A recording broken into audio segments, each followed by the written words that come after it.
Good morning and namaste, my dear parents, students and teachers of Pawar Public School, Nanded City. I am here today to brief you about the National Education Policy 2020. This session is part of the mandatory sessions called for by the CBSE to sensitize our parents about the proposals of this new policy. The first part expected from CBSE was for principals to attend an online briefing about the same. The second part was for all our teachers of all our schools. The third part is for the sake of you parents, the sensitizing and understanding. The actual implementation will be given in the form of guidelines from the center and the state governments. So the implementation part, year-wise progress and what needs to be done will be worked out and given to us, that is to the schools.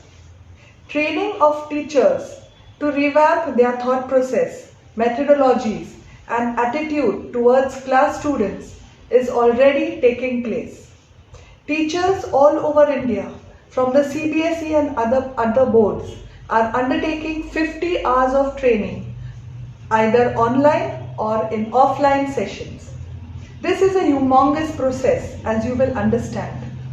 We have more than 330 million students, 15 lakh schools, 1,000 universities and 45,000 degree colleges.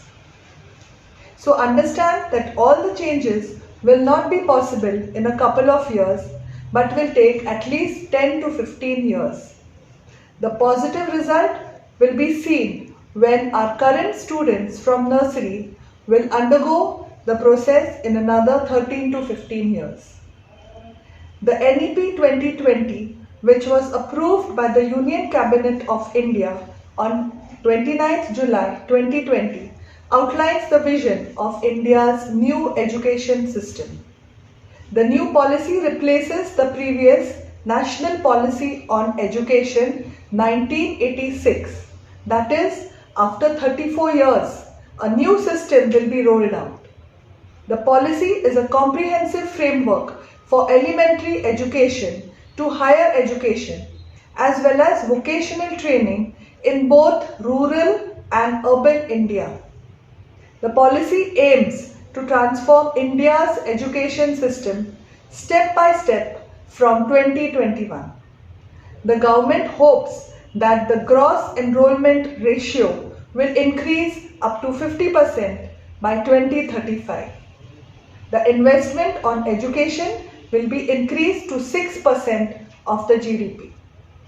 Shortly after the release of the policy, the government clarified that no one will be forced to study any particular language and that the medium of instruction will not be shifted from English to any regional language if it is currently English. Education in India is a concurrent list subject. It means that we also have to abide by the concerned state's regulations, that is the government of Maharashtra in our case. The important points will now be shown to you via a PowerPoint presentation.